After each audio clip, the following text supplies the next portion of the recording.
Hi, this is Dave, and before we get to the show, I wanted to ask you a favor. One of our goals this year is to grow the show so that What Does Star Wars Mean to You reaches more listeners. And that's where we're asking you for help. And it's really easy. Wherever you listen to us, please hit that subscribe button. If you're liking the show, give us a 5-star rating and review on the platform you listen to us. We make a lot of fun of the algorithm and the smash that button thing, but it really does help us get noticed by new fans. And if you want to join in on the conversation, find us on social at Star Wars Mean to You. That's Star Wars Mean, the number 2 in the letter U. Now, let's chat some Star Wars. I remember reading that book and I remember thinking Star Wars exists not just on the screen. Like there are all these other stories happening. Hello there! This is Dave, and I'm an original Trilogy kid. And this is Elora. I'm a prequel Trilogy kid. And welcome to What Does Star Wars Mean to You? The show where we talk to all kinds of fans of Star Wars to take the hate out of the debate and look at the franchise from a certain point of view, one fan at a time. Our guest today is a journalist, podcaster, and online content creator specializing in fandom, pop culture, and lifestyle. She has written for entertainment and pop culture websites such as Showbiz Cheat Sheet, CBR, USA Today, Wealth of Geeks, Star Wars Insider, and was lead editor for Dork Side of the Force. She's the creator and host of Now This Is List, a podcast about Star Wars books, their makers, and their readers. Give a warm hello there to Meg Dowell. Hello. We're here, we're doing it. I'm so excited. We are. Yeah. We are making dreams come true.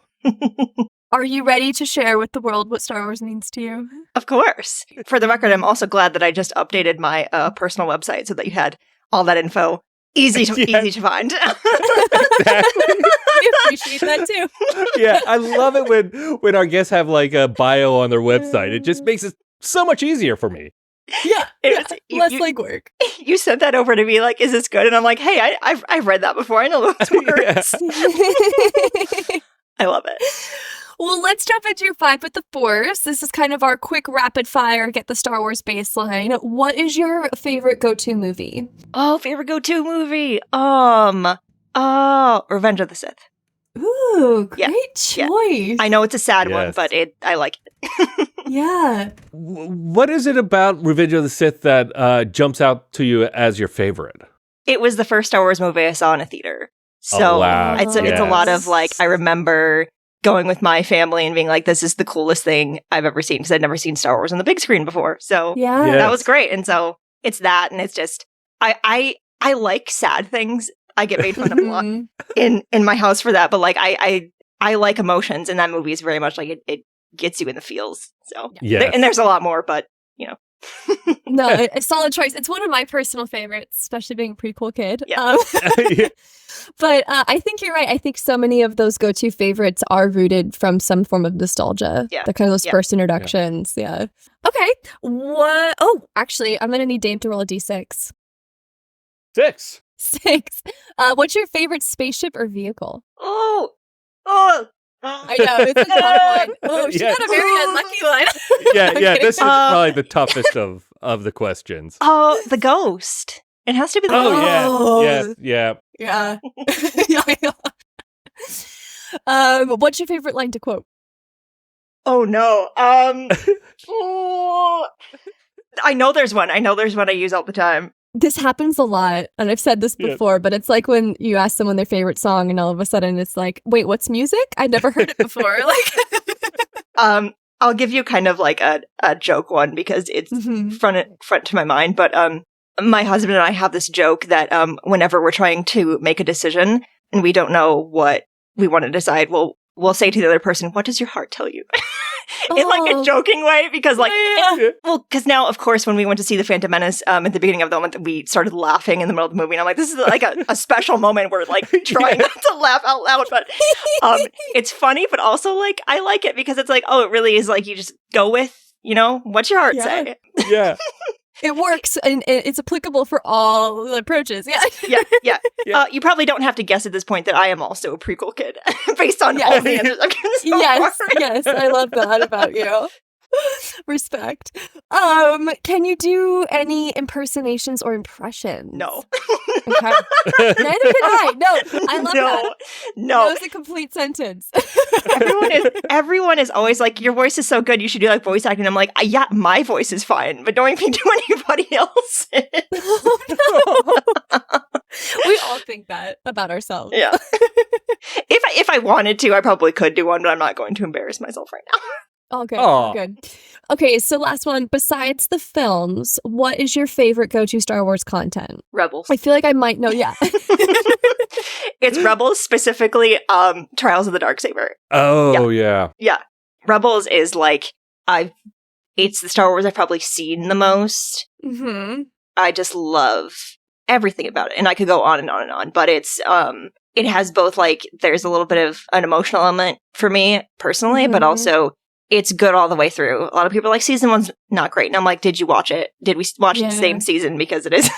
And I think it is one of those rare cases where it's a show with a perfect ending and ended exactly where it needed to and didn't need to have any more. You could question that now with some of the Ahsoka stuff, but I think the show itself, season 1 to season 4, perfect. Didn't need anything else. I think it's really interesting what you said about what other people say about season 1, which is maybe it's not very good. I remember I went back to restart watching it in like 2020 during the pandemic. And I remember thinking, oh, the first season's going to be a little tough to get through, but just buckle down and watch it. And it's going to be great. By episode 3, I was like, oh, this is really good. Why did I even think season 1 was an issue? It's just surprising that they found the heart of that show so quickly and was able to get to it within, I would say, 2 to 4 episodes. Yeah. Well, the characters are so strong. Just immediately, like, you're told right from the beginning who they are, what they want, where they want to go, and it's perfect. And it's like, I think for a lot of people, it might be like coming off of Clone Wars, because this is how I did it. I watched Clone Wars, and I was like, oh, there's a Rebel show. Is this good? And I went right into it afterwards. And I was like, you're going to do a lot of comparison because it's one Star Wars show to the next, but they're so different. Yes. And, it's one honors the other, and that's how Star Wars kind of is. But I think it's just, it does it so well from the beginning and just keeps getting better as it goes on. And that's, I think, what makes it really special. So tell us, what was your first introduction to Star Wars, and can you walk us through that experience? Yeah. So my dad, famously in our family, saw Star Wars in 1977. I almost said the wrong year. 1977. I almost said 1997. That is not how it happened. So the special edition was the first one he saw. Yeah, there you go. He saw it when it first came out 11 times in the theater, and he loves to tell us that just as a way to be like, this is like, I remember him trying to explain to me at one time, like, when the Millennium Falcon first goes into hyperspace, like, the first time he saw that, like, he'd never seen anything like that before. And he's like, you don't understand how cool that was at the time. And he saw it so many times because I just could not get enough of how awesome this was. And so pretty much, like, I probably would have been exposed to Star Wars whether I wanted to be or not. Because he loved it so much, and he's the kind of person, he loves movies, and so he will just watch movies over and over and over again, and he just always has a movie on. That's one memory I have of growing up. He's always watching something. Dad, what are you watching? So probably when I was really young, there was Star Wars playing in the background, and I was too young to really register that. But I do remember, my brother was very young when the Phantom Menace came out, and by the time it would have come out on video, he was still pretty young, but kind of like almost old enough to kind of appreciate it. And he and I were kind of like the target audience for that movie. And I just remember the Phantom Menace playing in our living room over and over and over again. And there were so many lines, especially from Jar Jar, because, target audience just burned into my brain forever because that movie was just always on. That was my first exposure to it. I didn't really get it. I didn't really pay attention, but it was there. And I think it was that I was kind of like, Star Wars has always been here. And at some point, I want to explore this for myself and see, do I really like this? Do I want to know more about this? Because I don't think I'd seen all of the movies. I think I'd seen probably parts of a lot of them at that point. Yeah. And probably when I was about 9, 10, 11 years old, I went through a phase where I was like, I just want to watch all the Star Wars movies. So I was like, Dad, I know you like them, and I kind of like them, and I want to watch them all. And I did. And I was like, this is so cool. And I'll never forget getting to the end of Attack of the Clones, because I watched them 4, 5, 6, 1, 2. I got to the end of episode 2, and I was like, okay, Dad, I'm ready for the next one. Revenge of the Sith was not out yet. And, and so here I am, 10, 11, however old I was, and I was like, what do you mean they got married and there's no more story yet? What do you mean?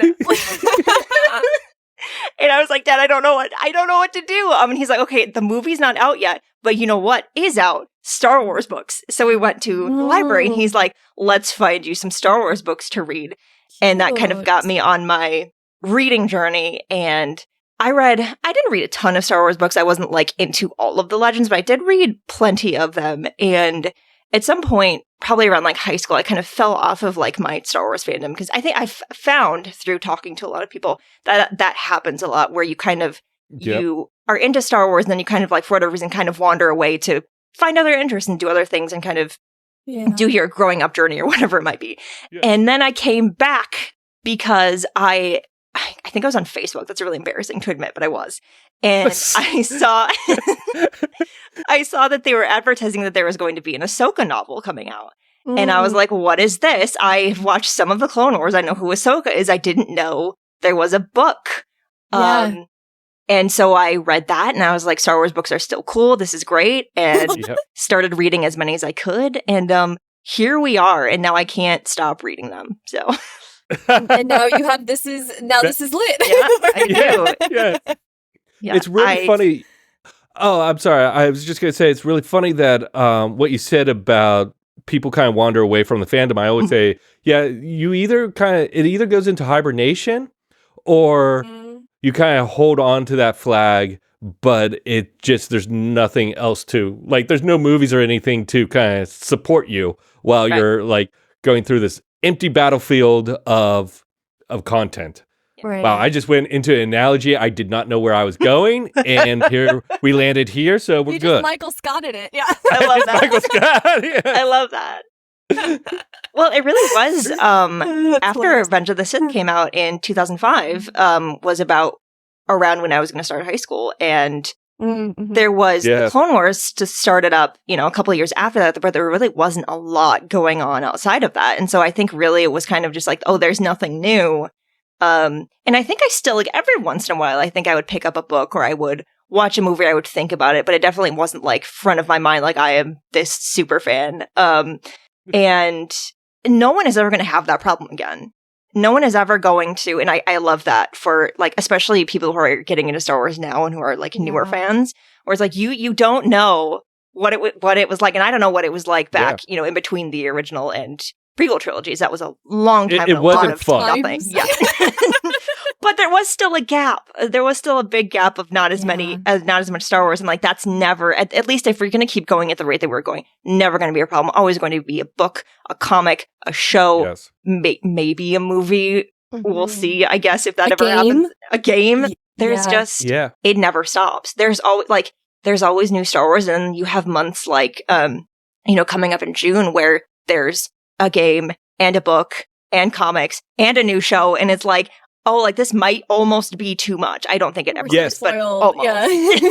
Yeah. It'll definitely keep you occupied until July, when there's another batch of something coming down. Exactly. So what was the first Star Wars book you read? Do you remember? It was the Galaxy of Fear series, not the first one. Oh. That was like a young reader, or like a younger reader series, kind of like Goosebumps, but Star Wars.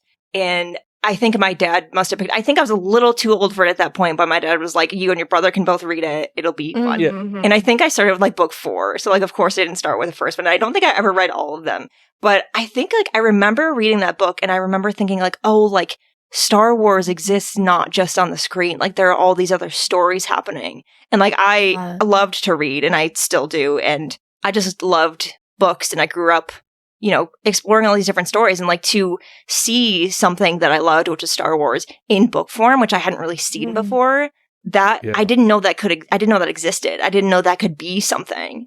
And that was a completely new way for me to consume it. And it was fascinating to me. And it was like, I wanted more and more and more. And so I started, asking for books for holidays and birthdays and things like that. And like, I'd get like one and just like read it in a day, because like I could not wait. Yeah. I see your bookshelf in the background, which I'm very familiar with from Twitter. It's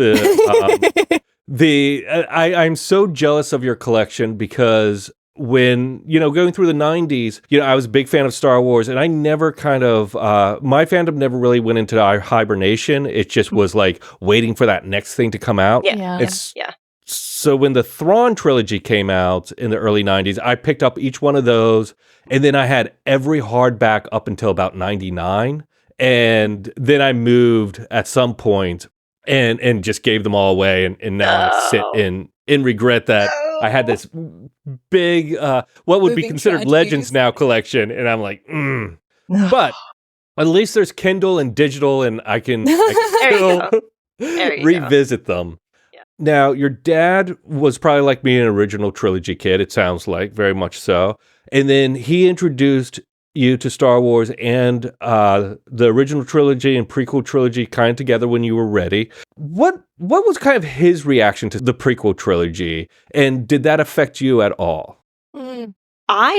So my dad has always been the same with new Star Wars, and this came up again when we watched Rise of Skywalker for the first time, because with that movie we kind of finished it, and I kind of asked him like, "Oh, what'd you think?" And when I'll never forget what he said, because all he said when I asked him what he thought of Rise of Skywalker was, "It's Star Wars. I love Star Wars." And that's all he needed to say. And sometimes that's what I wish everyone would say. And that's kind of what I say, too, with a lot of, like, I go in more in depth with opinions when I need to. But to hear him say, like, "Oh, it's Star Wars. I love Star Wars," which, that's to say, like, if it's Star Wars, even if it's not my favorite Star Wars, I still loved it so much. And it was probably, I don't remember the prequel trilogy, his reactions as much, but I do remember going to see Revenge of the Sith with him and with my family, and just like, he wanted us to all have that experience together, and to like love something so much that you just want your family with you to experience that with you. That's so special. Yes, it is. It's nearly the definition of family in a way. Yeah. Well, Star Wars is all about family. Yeah. Yeah. So you also, the other thing that I'm not taken with, but impressed by, is how you love all the content of Star Wars, whether it's comic books, television shows, movies. Mm-hmm. Do you have kind of a platform that edges out another? Like, are movies slightly better for you, or is it all kind of equal stories for you? I think everything has its own unique qualities to it. And so I think it really is like, I do love everything. And sometimes people are skeptical of that. They're like, how can you love all Star Wars? And my answer to that really is just like, the stories mean so much to me. And the thing about Star Wars, if you really think about it, is like, yeah, we're always getting new stories, but every new story kind of builds on the same key core themes and ideas that make Star Wars what it is. And so like, even if we get a new Star Wars movie and it's very different from all the Star Wars movies we've gotten before, it's still going to follow the same, general formula of like, here's hope, here's found family, or here's like all of the things that are familiar to you in Star Wars. In some shape or form, they're going to be there. And if you're willing to find those things and like hang on to those things, like no matter whether you like every single part of every single piece of media or not, like if you hang on to the things in Star Wars that you love, if you like stories about hope, if you find the hope in that new story and you hang on to it, like you can love it. You can still get out of it what you want to, and what, focus on what means most to you about it. And that's so special. And I love talking to people who feel the same way, because it's like, we are all Star Wars fans. Everyone may have something about Star Wars that's a little bit different that they in particular love. But, it's still a shared love. Yeah. And I can't pick like pick a favorite. It's too hard. What a rude question, Dave. No, I'm kidding. I know. I'm full of them. But this is a question we usually ask at near the end of the interview, but this feels like the right time to ask it. What are 3 elements that make Star Wars to you? Hope. Even when it seems like there is no hope left, or there is nothing left to hope for, the hope is always found somewhere. Finding your why, finding your reason to keep going, finding your people, kind of all that lumped together in like, in those moments when it seems like there's nothing left to hope for, look around you. Whoever is with you, those are the people, or these are the things that are going to get you through it. I think that's very important to have. Mm-hmm. And I really think the third one has to be kind of this, a need for adventure. And, sometimes characters will go on adventures and it doesn't always turn out the way they want it to, or it doesn't always end well. But it's that need to go out there and find what you feel you need to be looking for, or trying to find an answer, or trying to find someone. That, like, letting go of that fear of uncharted territory and kind of going forward anyway, and going out and doing the thing. Yeah. It's really important to have that. Yeah, it's the stepping out into a whole new world. Is that the line from Ben Kenobi? These are your first steps into a whole new world, I think is... Yeah. Yeah. Wonderful. Yeah. I have a question, because you're the big reader here. You have the podcast on the subject. I'm kind of newer to the Star Wars book universe myself. So I always love asking folks who are really into the novels, like, for somebody new, where would you recommend they jump in and where to start? I love this question. Good. I love it. Well, because, if I'm really getting into book recommendations, I will ask, like, more personal questions, like, what do you like about Star Wars? What's your favorite era? Who are your favorite characters? But when it comes to, like, where to start with, I think, like, there are some core books that everyone can kind of jump onto. And there are some canon, there are some legends. It really just, it's kind of, up to preference what you want to do. If you want to get into legends, you can. If you want to start with canon, you can. There's really no right or wrong way to do it.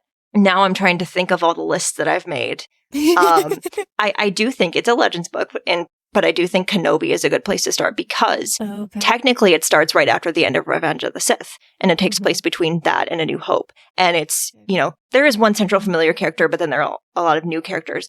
But it's one of those books where you know what Kenobi has been through, but none of the other characters do. And so knowing what you know, and knowing where he's coming from and kind of what the next leg of his journey is, it's very interesting to kind of see, like, him no longer technically being a Jedi as we know them, trying his hardest not to get involved in, like, small town politics, and knowing that there are things go well. Yes, knowing that there are things that are not right that he could fix, but trying so hard not to, because he has this other more important mission. Right. But of course, he's Kenobi and he can't see anyone who needs help and not help. So that's a really good place to start. No, I love it. That hasn't been recommended to me yet, so that's next on the Amazon order. Yeah, it's so good, and it's John Jackson Miller, and he is such a good writer, and he loves Star Wars so much, and everything that he's written is just, it's entertaining, it's deep at points, and it just it does exactly what these books are supposed to do, which is expanding the universe further, and introducing you to new characters, but also helping you get to know characters that you already know. And it's a really good book. If you have not read it, I would highly recommend it. The audiobook is good. You can read it however you want. But it's going on the list for sure. Yeah. And I always like to say, even though it's legends, like, it is one of those books that sort of could be canon. There's nothing that contradicts it because of the time it takes place in. Yeah. So in talking to all the authors you've talked to, has there been points of view that have changed your opinion on the franchise, on the movies, on the stories, where that have surprised you or taken you aback? Or I don't need to keep saying the thesaurus of surprise, but I think you know what I mean. I do remember when I talked to George Mann, and I was asking him about, like, you've written a lot of stories for younger readers. And this is when I was talking to him before The Eye of Darkness, which is an adult novel. And so I was kind of asking him about, what it's like to write for different audiences. Because, anyone can read middle grade. You don't have to be the target audience for it. But you are writing differently. You're telling a story differently. And so I was kind of like, how is it now focusing on these different characters in this different perspective? And he was kind of like, well, in Star Wars, regardless of what kind of story you're telling, the biggest difference between if you're, for example, writing a middle grade or writing an adult novel is you're telling the same story. It's still Star Wars, but it's just looking at things from a different perspective. And you see that a lot in the High Republic, where because a lot of the stories overlap, you'll get a larger arc of a story in the adult novels, but then when you get down to like the middle grade, for example, you'll get kind of like the same events, but you're seeing this war going on from the eyes of children. And it's the same ideas, but it really makes you look at all of this differently. And when he said that, I never forgot it, because then I started to think about, we've gotten all these different kinds of Star Wars stories. And, sometimes we joke that there's too many stories told between this movie and this movie. We need more stories here, here, here. But I was thinking about it and I was like, what's cool about getting a lot of, there's a lot of comics between like episode 4 and episode 5. Everyone like kind of like gripes about that half-heartedly sometimes. Yeah. But there are a lot of them. It just keeps going. But when you really think about it, it's so important to think about like Rebels. Think of those events leading up to A New Hope, but getting it through the perspective of this particular group of rebels. And you see things completely differently. You see things you may never seen before, or you never thought about it that way before. And like, if we don't get stories told from different perspectives like that, from different certain points of view, then Star Wars just stay smaller. But the more perspectives you get, the bigger it gets. And I think that is so cool. Yeah. That's something that like even the same writer can do that from one book to the next. Can show you, this is what's happening with the Nile. But then also, like here are these kids wandering the galaxy, knowing how much danger they're in, but also kind of not knowing because they're kids and just trying to figure it out. And it changes everything. It does. Yeah. It gives so much legitimacy to the story, the core story as well, because it just expands on that universe and makes it all so much more realistic feeling. I got that. I got that a lot from the Andor series too, all of these kind of like other perspectives that they were trying to bring in. Because I know you're talking about a lot of like written work, but like when it comes to the shows, I thought that was a really, I thought it was really well done how they weaved in so many different points of view and kind of like other aspects of the rebellion throughout the galaxy that gave you so much more context for what that war actually meant outside of the family. Like, you know what I mean? Yeah. Rebels is a big show for me as well. It's like one of my favorite Star Wars pieces of Star Wars content. And I always go back to in Rebels from just the hairstyle of Ezra from season 1 to season 4 is just the growth of the character, because he gets more and more war-torn as the show progresses, even though he's still like 15 when the series ends, still a very young kid. Yeah. And that's an impressive observation about the different perspectives make the galaxy bigger. Yeah, for sure. How did you get from being a fan of the books to kind of reviewing and critiquing the books? So my full-time job was health journalism. Okay. And that was kind of like, I studied that. That's what I went to school for. That's what I wanted to do. And it's a really long story and it's kind of like complicated, but I had to stop doing that because Google didn't like it anymore. Is really what happened. Google doesn't like it when you're trying to be an authority on something where you're technically not. It's a whole thing. Wow. But because of that, because I promise this is all related. Wait, I'm going to start a new podcast just called It's a Whole Thing. And that's where, as soon as someone says it's a whole thing, we're like, deep dive right there. We're just going to clip that out. Put it over here. I am happy to rant about that whole thing for hours. Oh my God. But because of that, because I didn't get to write that anymore, basically the company that I work for was like, do you want to pivot to entertainment? And I was like, I mean, I guess, because I like having a job was basically what it was. I was like, they're like, like you can keep doing what you're doing or you can keep working for us. And I was like, I like that option. So I was like, yeah, I can start writing about like Disney movies because I like that. And I can figure it out because I never really done that before. But I was like, again, I like having a job.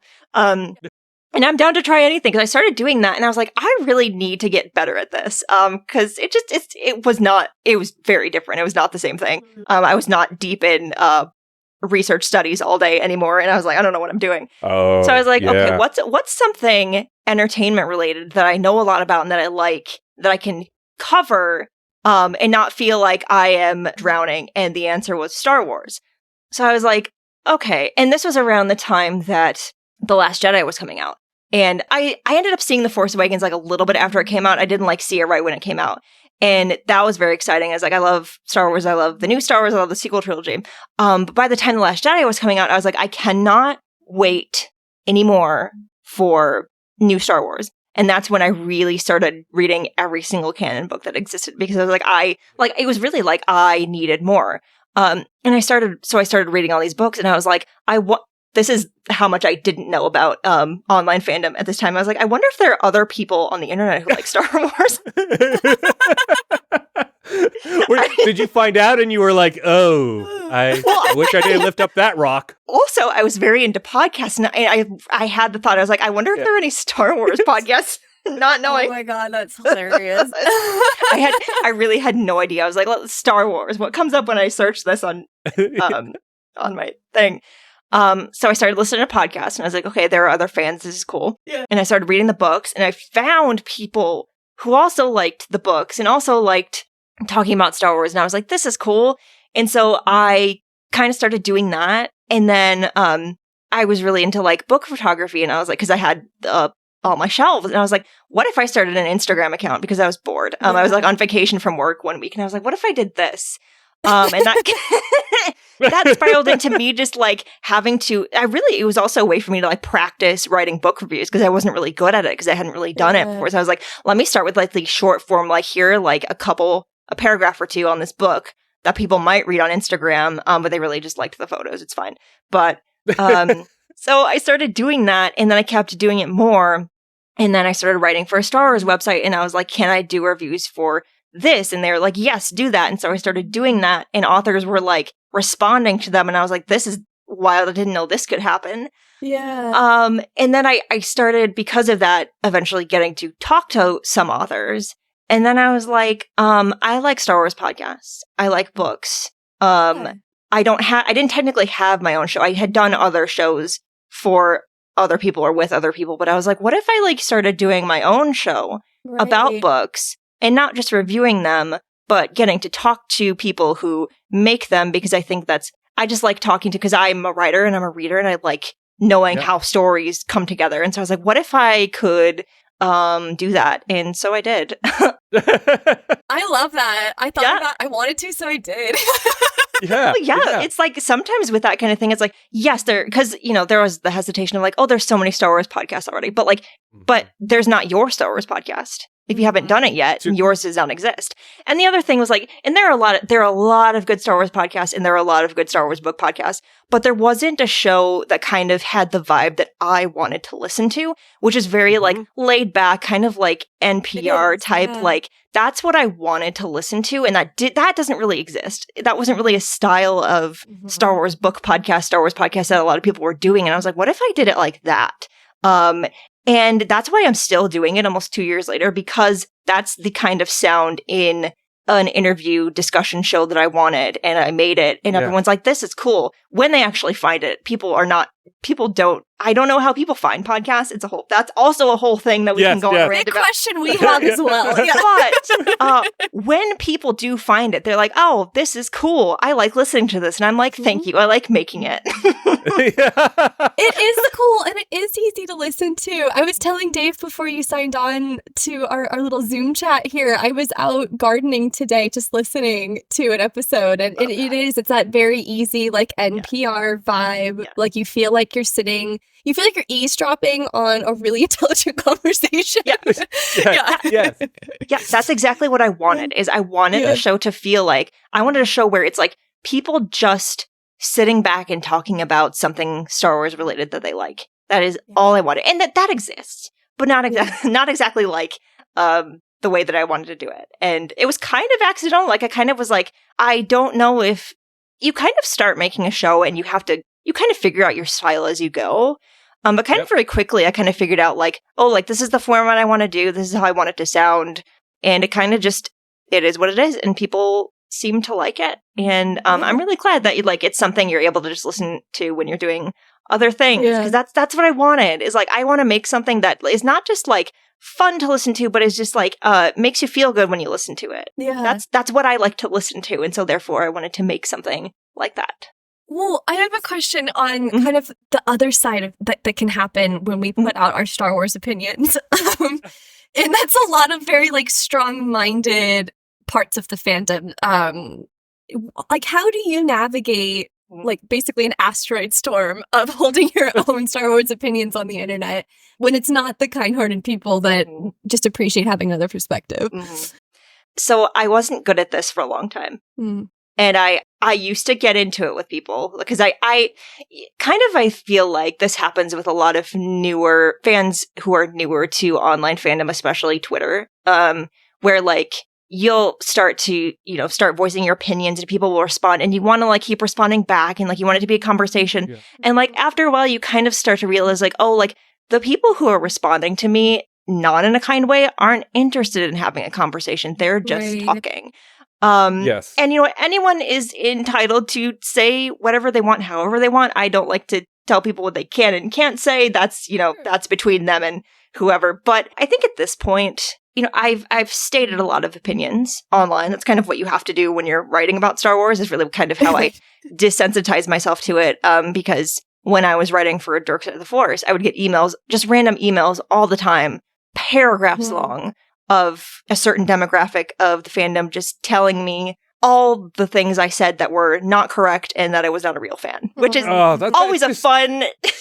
It's such a weak argument. It's the go-to for, I just don't like what you're saying. Yeah. Like, it's like, okay, what does that even mean, a real fan? Yeah. Yeah. But like, I would get those emails and I would read them and I would send like screenshots to like one person who I knew would laugh with me about it. Yeah. Like, you have to laugh. You have to be like, why did they say this? But I don't share them. I don't respond. None of that. Because I'm like, if someone is, tweeting at me, responding to me in a way that is not positive, constructive, someone who's not interested in hearing my actual perspective and just wants to be louder and say things, me responding in any sort of way is going to give them exactly what they want, which is attention. I just am not, it took me a while to get here. I struggled for a while to figure it out, but I'm finally at a point where I'll see that. I get a lot of like, you're a shill on my tweets sometimes. That's another one that just drives me crazy. Like, because I wish Disney was paying me. I wish they were not. I mean, when you're reviewing a Star Wars product, whether it's a comic book, a book, whatever it is, do you find it hard to kind of do the critical thinking as a journalist versus the pure enjoyment of a fan? That's a good question. I think I have a very specific goal for every review. And I think in kind of trying to achieve that, I kind of try to balance both of that. So I want to, more factually, I want to talk about like, this is kind of what the premise of the book is or what it's about.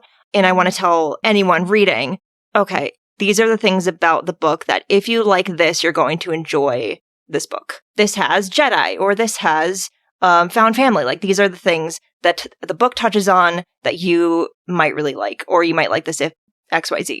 But also what's really important to me, and I can do this more now because I'm doing it more independently as opposed to writing for someone else, which is I can have those elements of, oh, and this is what I liked, and this is what made me feel things, and these are the things that I'm still thinking about. And so there is that balance of it, because that's what you can do when you have a show, is you can be more focused on, I always want to think about the reader, but also it's my review, and I want to talk about my feelings too, because that is like, if I talk about, oh, this thing made me think differently about this part of my life, that can make someone else think that and think along those lines and think, oh, like, this is what I'm going to think about while I'm reading the book, and maybe I'll feel the same way. A review is really what it should be, I think, is not just telling the reader why they should read a book, but really picking out the elements of the book that really can speak to certain people and kind of making it very reader focused. I like talking about the book. I like talking about the author, but really, like, who's the review for? It's not for the author. It's not for It's for someone who is stumbling upon this review to figure out, should I get this book? Of course, I want the answer to be yes, because I want everyone who likes Star Wars to read all the books they want to. Yeah. But I think every book has something that someone can like. And I want to kind of focus on those things and kind of help the reader decide, like, yes, I want to read the book, but this is why I'm very excited about it. Right. That's a good answer. That's a really great answer. Because it takes a little bit of both to make this review dinner. Yeah. It's like a recipe. Yeah. Yeah. Reviews are really hard to write, I think. And that's why when I first started doing it, I had to really like practice. And you kind of have to figure out your own style too. Like what are the things that I want to say that I think are important, but also what the reader is going to latch onto. And I think it just like what I like to tell people, if anyone, because a lot of people ask me like, how do you get the books in advance? And the answer is like, you start reviewing them without that, which is how I started. Yes. And I always like to tell people like, if you want to start reviewing books and you don't know how, you just have to start doing it. And the more you do it, you just review every Star Wars book that you read, even if it's not a long review, even if it's not good, even if it's not like exactly what you want it to be yet. Like you have to practice doing it. And the more you do it, the more you figure out, oh, this is because I think everyone can have their own specific style of review. And you have to do it to kind of figure out what your style is. And then you just do that for every book you want to review. And you got it. Yeah. It's a step-by-step process. And Elora and I go through it with this show all the time. It's like, oh, you know what? We kind of liked doing this. Let's kind of lean into that. Or how do we do the introduction and the guest intro? And it's a constant kind of evolution of trying, sometimes making mistakes and dumping that or going, you know what, this worked, let's keep it. Yeah. I really respect the authenticity of that, because I think that that's where you find the most true and like loyal followers as well. Like, if you're putting out something that you feel good about, that resonates with you, that you enjoy doing, then the people, the readers, the listeners, whatever it is that agree with your point of view, they'll be the ones to seek it out. So it's just, I think it's just that's a great lesson for anyone who's in content creation in general. Yeah. You just have to do it.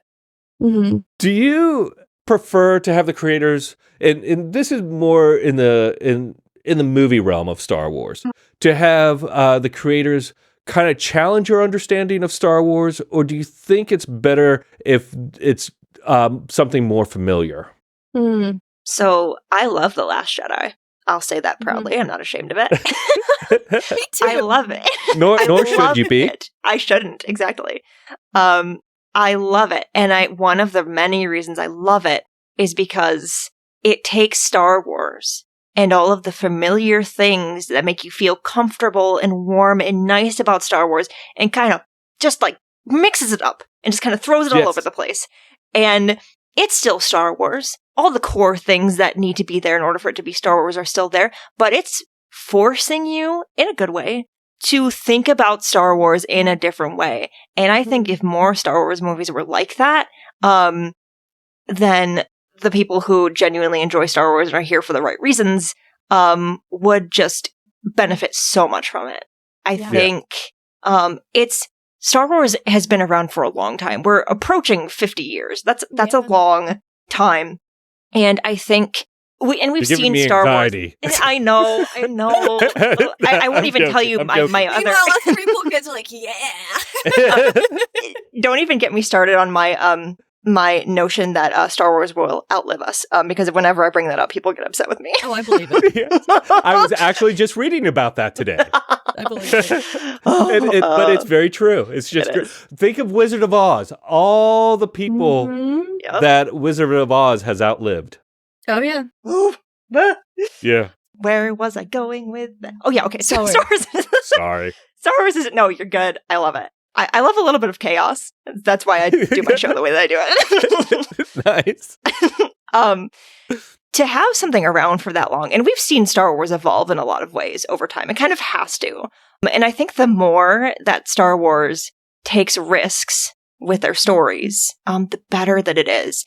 And it's hard because we're in this time period of Hollywood where a lot of creatives who are in positions where they could take risks don't do that for all kinds of reasons. Yeah. For business reasons, really. And I think that's stupid. Yeah. Wall Street should not be making movies. No. No. And like, it is what it is. And like, I'm not going to be the person to change it. But you look at something like The Last Jedi and you're like, look what happens when you do take that risk and you do have these familiar characters and these themes, but you tell this story that is so different that we're going to still be talking about it all these years later, as we should be. Yes. One of the things you had mentioned about is kind of the evolution of Star Wars and it needing to change in order to kind of keep going. What more specifically would you like to see in the evolution of Star Wars in the next 5, 10, 15, 20 years? Let's jump to when we're all dead. And what do you want to see at that? No. But what have we done? In the next 5, Force 10, goes 15, to you. No, okay. Yeah. You fade in next to Yoda. But in the next 5, 10, 15 years, what would you like to see in Star Wars? I think one thing that's really important to me is more diversity behind the camera. Oh. That matters so much more than we realize because it changes, we talked a lot about perspective earlier. Right. It changes the way that we see Star Wars stories because if you always have the same kinds of people with very similar life experiences and backgrounds and things like that telling these stories, they're all they're going to be different, but not as different as they could be, not as inclusive as they could be, not as touching as many people as they could be. And, The Acolyte is getting there's a lot of people talking about it for some very specific reasons. And I think that's I haven't seen anything. I don't know what you mean. Oh my God, dude. I do think... Sorry. This is so fun. You're making such an eloquent point. Keep going. I know, yeah. I think it's a good thing that we're seeing all this talking about it because you're really seeing what I've come to realize, let's just say in the last few years, is when we see all of that talking about something, that means that change is happening. Because when change is happening, there's a certain demographic of fans who are going to talk about that in not a great way. And feel uncomfortable. Yeah. Yep. Because they want everything to be the way they want it to be, and it can't, and it won't. And whenever you start to see all of that happening, a lot of times, most of the time, it's a good thing because it means that things are going in a positive direction for everyone, really. That and if we're talking about just like Star Wars in general, this is probably not the answer that you were expecting, but I want to see more Star Wars shows that are not following the current, I'll say, very restrictive streaming model. So I'll use this as an example. I loved Ahsoka. I loved it because I love Ahsoka. I love a lot of those characters. I love a lot of the things that Dave Filoni has done. But Ahsoka felt to me like it was a longer show squished down into 8 episodes. Absolutely. That was the main criticism that I had for that show. And ever since then, as much as I liked it, I have thought, think of Andor, think of The Bad Batch. Like, when you don't try to stick to that 7, 8 episode, whatever reason they have for doing that, like, I don't think it works, especially for Star Wars. I think Star Wars TV has come up with this formula where you have these longer seasons, characters have the time they need to develop, and there's room to breathe. The Mandalorian has no room to breathe. Absolutely no. Love The Mandalorian. Love Bo-Katan. She's my favorite character. Loved season 3, but there's just too much happening too fast because they have to squish it all down into 8 episodes. And I don't foresee that continuing to work. I really, because we've seen streaming services over the last couple of years, especially, struggling or seeming as though they're struggling. And I really think it's like the reason for that could be, I'm not an expert in this particular realm of things, but I think at first it was so cool to be able to get like 8 episodes of a show like all at once. or like that was, we'd never had that before. That was cool. I think that's I think the excitement of that has worn off. I think at the start, it may have seemed like it worked, but I don't think it's a long-term model that's very sustainable. So I want to see Star Wars TV, because I love the TV shows, kind of do what it can to not follow that model, because I especially with Ahsoka, it didn't work. The show was good, but it was lacking something. I think that something was Dave Filoni had a much bigger story and had to chop it all up and piece it back together. I don't like that, and I don't want that to keep happening to future shows. I agree with you that I the way I phrase it is I feel as though Star Wars TV has a pacing issue, and it's a pacing issue within episodes, and then that translates into a pacing issue within the 8-episode arc or whatever it is. And it's just bucking that model, bucking the model of commercial television is really, because I feel like it's rooted in that. It's like, okay, we're going to make, it doesn't matter if it's 30 or 40 minutes, but we're going to make 8 episodes, and it's going to be 30 or 40 minutes. But I think they need to kind of reinvent it. So it's like, maybe there's maybe it's 3 2-hour movies that still contractually fill those hours. We want a 10-hour Star Wars movie chopped up over. But I agree with you. I agree with you on that. And of course, diversity behind the camera, changing that perspective is so important, because again, like you said, it comes down to perspective and making the galaxy larger. What is your favorite Star Wars memory? That's a great question. The look on your face is so awesome. It's just kind of a little stunned, a little. I just feel like I watched your whole Star Wars life flash before your eyes. Is really what's going on here. I'll give this one. I have so many favorites. So this is also a long story. I'm not going to tell the whole thing because it's very long. But so Star Wars Celebration 2022 in Anaheim. I was there. I got married right before the first day of Star Wars Celebration. Like, we went to the courthouse. We got married. Love that. It wasn't supposed to happen that day, but that's a whole thing. So that happened at like 9 a.m. This was before all the stuff started. We did that, drove back to the hotel, changed, went as fast as we could to get in line to go into the convention center. And then we're supposed to be in the main stage room where everyone who was there got to go to the Kenobi premiere. So if we would have gone there, we would have been able to go to that day. But we got lost. We got lost. We didn't get in, so we didn't get to go to the premiere. But it's that walking into that convention center, like, just like high on life, because that just happened. And then being able to go to Star Wars Celebration with my favorite person who had never been to one before and see his face light up, and to be like, this is what, because I'd been to one before that, and to be like, this is what it's like. You're my favorite person. We're doing our favorite thing. And we went and we bought a bunch of Star Wars stuff, and it's that. And we just got married. Yes, that. It is that memory of like getting to experience, because we're both huge Star Wars fans. And so getting to experience so many joyful things that just in that one morning, not so joyful that we missed getting to go to Kenobi premiere because we couldn't find the room and no one could tell us where it was. But we asked someone, we were like, hey, how do we get to because on your first day in that big convention center, you don't always know how to get to everything. You eventually figure it out. But this was the first day. We just got in there. We didn't know how to get there. And we asked someone with they had the shirt on, they were working there, and they're like, oh, you go here. But that didn't help. We could not figure it out. And so we missed it. Lied. And that's like, I wish that could have happened because that would have been cool. But the fact that all of that happened so fast, like, I'll never forget that. That's a really beautiful story. Thank you for sharing that.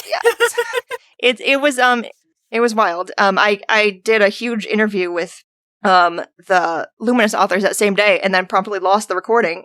So that entire day is just a series of ups and downs. But mostly good things happen. Sometimes those are the best days. Yeah. Here, 2 years later, it's all good. You know, it's like, it is all good. It's just wonderful. I mean, it's like, and those convention centers are so huge. They're like stadiums, and the maps are never great. They're always terrible. It ended up being that, like, you had to like go up a bunch of stairs that were over here and then go around this. That's why we couldn't find it, because it wasn't like straightforward as to where. But really, all of my favorite, because you asked me what my favorite Star Wars memory was, and every single one that came to mind had to do with some kind of family. It was going to see Star Wars with my brother, or it was a museum in Chicago did some kind of Star Wars exhibit a long time ago, because that's where I used to live. And we went, and my dad was like having the best time ever because he loves like Lego and like props and things like that. And, like all of those memories that I have are like family centered. And I think that's why it's so important to me, because Star Wars is great on your own, but it's also even better when it's Star Wars with people that you like a lot. So I agree. That is fantastic. That should be the title of this episode. Star Wars is even better with the people you love. It is. In a way, you've almost answered this question, but I'm going to ask it anyways because format demands it. You know it's coming. We've talked about your kind of Star Wars journey, getting introduced by your dad, picking up the books, getting to read the YA novels at an older age. Look, here's the thing, though. I'm going to throw this out here. There was so little Star Wars in the 80s and 90s that when the Glove of Darth Vader came out, I was reading it in high school because that's what I had. You know? So, and how you self-started reviewing the books, which is an impressive thing to do. Achievement. Yeah. Achievement. Thank you. That's why Elora's here, because she knows words, and she helped me get there. But you've done all this stuff around Star Wars. Can you kind of sum up after this conversation, what does Star Wars mean to you? To me, Star Wars means there is always hope. There's always hope. There's always a reason to keep going. Especially in those moments where you might look around and feel like there is no hope. That is when you need hope the most, and where you will find it the most. Yeah, that's wonderful. Thank you. Chills. This was amazing. Thank you so much for coming on and sharing all of your Star Wars journey and insights. I really enjoyed this. Me too. Yeah. I honestly feel like an hour wasn't enough. I'm looking at my questions. Right? I'm like, we have I so many more, but that's okay. That's okay. Yeah. You'll just have to have me back again. Have me back so we can talk more. Yeah. We'll get like really in the weeds on like, you know, like I can fandom talk about the and Google entertainment algorithm. reporting and Meg, where can people find you and follow you and subscribe to your newsletter? I'm sorry, do you have a newsletter? I'm sure you have a newsletter. I do. Yes. I do have one. If you're still on Twitter, that's where I'm at. You can find me there at Meg Dowell, and that is where I'll share everything that I'm doing. Because, you know, as a creator, you want people to find the things that you're making. So I just share a lot of things. And sometimes random photos of High Republic backpacks that get way more engagement than I think they should. So you can find me there, and that's where I have like a link tree that has all of the things that I do. And if you want to find the podcast, that's there, but you can also find it. It's Now This Is Lit anywhere you can get your podcasts. And there's also a newsletter that is also called Now This Is Lit. And that's on Substack. And that is what we're doing with it now is every new episode that comes out, I'll kind of like do a deep dive on something that the episode made me think about, or something that I want to touch on more. Recently, when I talked to Clayton Sandell, who is also a journalist, I kind of in my newsletter talked about, you know, my path to accidentally becoming someone who covers Star Wars for a living, sort of. So like I try to do guides and things, and anything that kind of would make people want to read the books more is what that's all about. Yeah. And that's linked everywhere. Twitter doesn't like Substack links, but you can still find it. So yeah. Love that. And a lot of these links will also be in the podcast notes. So if anyone wants to go in and just click right through, you should be able to. Meg, thank you so much for joining us today. It was just a pleasure to talk to you. It was so much fun. You have a great, vivacious energy and just I could tell a love for the franchise, which is just fantastic because wisdom you know what? You're as well. Yeah. Yes. And if Star Wars is something you want to share with people you like, I'd love to share Star Wars with you. Yeah. Yeah. This has been so fun. It's been a long time since I've really gotten to like just kind of sit back and talk about things and not have to worry about hosting. So anytime. Anytime you want. Doesn't it feel good? It does. It feels great, actually. Yeah, it's a completely. Oh, the camera's on. Great. Do I just show up and Pressure's off. talk? Yes. Okay. Perfect. Spotlight's on you. Yeah. So, Meg, may the force be with you. Right on. Woo!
I know we're running short on time.